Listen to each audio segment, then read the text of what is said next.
Parm Saran is a licensed, registered nurse with nearly 30 years of experience. She specializes in mental health and is an advocate for removing the stigma around mental illness. She is a certified therapist, coach, and motivational speaker. She is a holistic nursepreneur helping thousands with her online program, Pain to Purpose. She believes in creating your own destiny and empowering yourself, helping people live life by design and not by default. She has a YouTube channel where she encourages people to choose faith over fear and speak out against bullying, stigma, abuse, and violence. Her best-selling book, Own Your Life, Create As You Go, has inspired many to live life to its fullest potential. Parm is a wife and a mother, and her everyday message, especially to women, is do it. Because your kids deserve a mother they can brag about. She believes you can change your story to change your life and inspires people to do the same. Parm's motive is to help people find their inner power and be the person they are meant to be. Please welcome a voice of change, Parm Saran, and get ready for her show, Grow Your Greatness. Hello everyone. Good morning, good evening, namaste, sat shri akal. Hope you all are doing great. Today we are going to talk about emotions. As I said in the last episode, we were talking about emotions and I said I will talk in detail. So what are emotions? And what are feelings? You know, there is very subtle difference between feelings and emotions. Sometimes we kind of mix them together. Sometimes we don't understand the thing that I'm feeling. Is it a feeling or is it an emotion? So it's very important that we understand the difference between two in order to figure out what are we going through so that we can manage it better. Okay, so let me share with you the main difference between feelings and emotions. So emotions are related to a specific event. For example, something happened and then you felt angry about it, or something happened and you felt fearful about it, or something happened and then you felt joyful about it. Whereas feelings are mainly related to our thoughts, what we are thinking. For example, if I ask you to think about a really pleasant experience that made you happy, then when you think about that experience, you are going to have a feeling of happiness, feeling of pleasantness, and then you will automatically smile. The smile will come on your face when you are thinking about a pleasant memory. So that's feeling. You're feeling happy by thinking about it. Or if I ask you to think about a bitter experience, that's gonna make you feel sad. Now, when that sadness is based on the thought that you created in your head, whereas the emotions are based on a specific event that occurred immediately. The other difference is when you are feeling an emotion, it has an impact on our mind and body. It affects us physiologically and cognitively. For example, if you are feeling angry, what starts happening in your body? Your heart rate starts increasing, your body starts feeling sweaty, and you start feeling sometimes trembles. And that's when you know you are having an emotion of anger.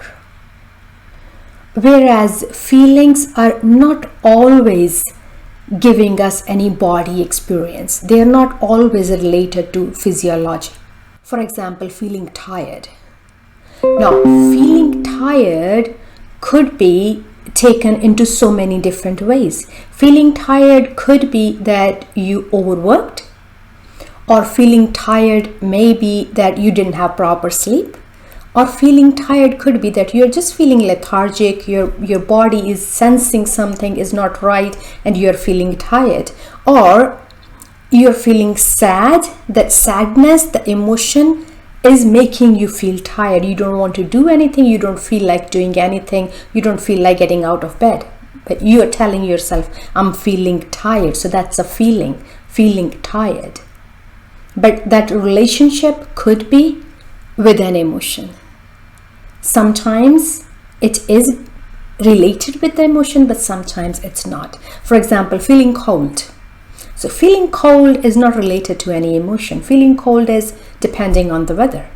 Or maybe you have turned the AC really high and you're feeling cold. So these are the main subtle differences between emotions and feelings, but most of the time they go together. Now, to understand our emotions, we have to be very mindful of how our body and mind is reacting in a given period of time in relation to a particular event. If we are aware of that emotion that we are going through, then only we can manage it properly. For example, as I said earlier, if you're feeling angry, you have to know that you are feeling angry, not scared or not fearful. So there will be a difference. When you notice how your body is reacting, that's when you will know what emotion you are going through. So there are 6 steps by which you can manage your emotions. I know most of the time people say, oh, you should control your emotions. No, you shouldn't control your emotions. In fact, you can't control your emotions, but you should know how to manage your emotions. So the first step in managing our emotion is by being aware of the emotion. What is the emotion that you are going through? You should be aware of what is it that your body and mind is going through. Is it anger? Is it fear? Is it happiness? Is it sadness? What is it? And then you should be able to name it. You should be able to label it, what it is. Ask yourself, now this and this is happening in my body and mind. Am I going through anger? Or is it anxiety? Or is it fear? You should be able to label it in your own words in order to manage it. So that's the first step. You should be able to recognize it, what is the emotion that you're going through, and you should be able to name it, label it. And once you know what it is, what's the emotion, then you should be able to accept it. Accept what is the emotion that you are going through. Accept, tell yourself that yes, this is anger. I am going through anger. I am feeling angry at this very moment. Accept it. Instead of trying to ignore it or trying to avoid it, accept it. Let yourself know that this is what I am feeling. So that's the second step. These both steps can be done one way or the other. First, you can either accept that you are feeling something off and then label it what it is, or if you already know what it is, if you have already labeled it, then accept it that yes, this is what I'm going through. This is anger and I am going through anger. And then third step is look into it. Ask yourself, what is it that I am thinking about? Why I am feeling the way I am feeling? What is going on in my mind? What is it that's bothering me? Why am I feeling angry? Try to figure it out. The reason behind it, the reason behind that emotion, that why you are feeling the way you are feeling. Sometimes it's not always the immediate event that happened. If an immediate event that happened that made you angry, sometimes what happens, we think that so and so said something that made me angry, but sometimes that anger is, the reason behind that anger is something else. Another event that happened in the past, another similar incident that happened that we didn't deal with, that we didn't heal from, and that triggered the same emotion again in our body. So be very careful when you are figuring out, when you are asking yourself that whatever I'm feeling, this emotion I'm feeling at this very moment, what is the reason behind it? Why am I feeling the way I'm feeling? That's the third step. And fourth step is, remember, every emotion you go through is temporary. Nothing is permanent. You can shake it off. You can go through it. But do not let that emotion make you in a permanent mood. Do not let that emotion make you a permanent decision based on that temporary emotion. Emotions come and go, come and go. Our purpose is to learn from them so that we can do better the next time when that trigger comes or when the same incident happens, so that we don't go through the same emotion again. That is the purpose of realizing that emotion that we are going through, and how can we learn from it and how can we move ahead from it. But always remind yourself, whenever you are going through, either it's anger, anxiety, depression, whatever you are going through, remind yourself that this state of my mind is temporary. It's not permanent. And you can go through it. When you go through it, you are going to grow through it because you are going to learn from it. That's fourth step. And fifth step is, do not deny it. Whatever you're feeling, once you know what triggered it, do not deny it. And step sixth is, let go of it. Do not hold on to that emotion for too long. Do not linger on it. Do not hold the grudges. Do not hold the anger. Do not hold the bitterness.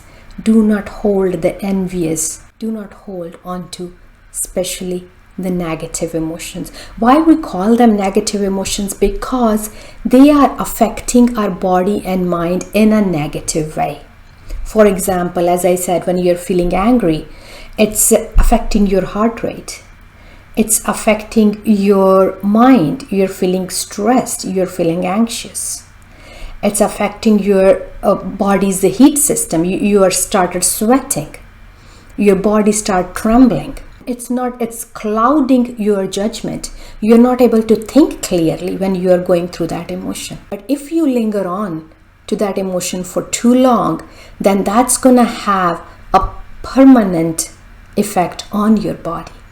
Although that emotion isn't permanent, but if you linger on to it, if you hold on to it, that can have permanent impressions on your body. And that's how physical illnesses happen. Anger, long-standing jealousy, long-standing resentment, and those are the emotions that affect our body negatively, and then the permanent backaches happen, body aches happen, cancers happen, tumors happen, heart attacks happen. Because we store those emotions. When we store not negative emotions in our body, they come out in a physical symptom. That's why it's really important to let go of whatever you are feeling. As I said in the previous episode, I told you an exercise how to let go of any difficult emotion. As in the previous episode, I shared a balloon exercise with you. So what you can do is take a balloon and take a helium balloon, because helium balloons can go high up, right? Our purpose is to let it go. Let it go as high up as it can go. Take a balloon, take a marker, and then write on the balloon whatever you are letting go. Just say, I am letting go of anger, and then let the balloon go. And that will make you feel a sense of relief. The other way how you can manage is by reminding yourself who you are. Always remind yourself that you are a peaceful, powerful, positive soul. You are here to enjoy the bodily experiences. That's what you should always remind yourself, so that those emotions don't overpower you, so that those emotions do not control you, do not control the way you live your life.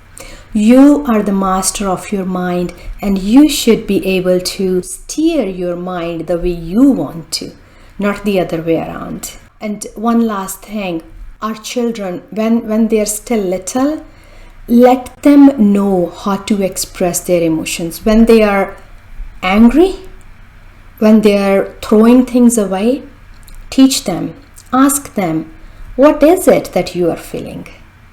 Let them say it. Ask them, why did you throw that thing that you threw away? How did it make you feel when you threw that away? Children are very smart. They will be able to tell you why they did what they did. And from the beginning, start telling children how to let the emotion go in a positive way. Instead of throwing things out, tell them that let's go out for a walk. You can play in the park. You can kick the ball instead. You can kick a football. Or you can go onto a swing. Or you can go onto a slide. And that way they will let the emotion go automatically out of their body. Teaching children how to manage their emotions is really important for their adult life. Nowadays, so many incidents happen of people getting out of control of their anger, out of control of their jealousy. All this happens because we don't know how to manage our emotions. Children will only learn if we ourselves are doing the same, because children don't learn what we tell them, they learn what we do in front of them. Children learn by watching us. So be very careful. Our children are always watching us. Be an example for your children so that they make a good human beings.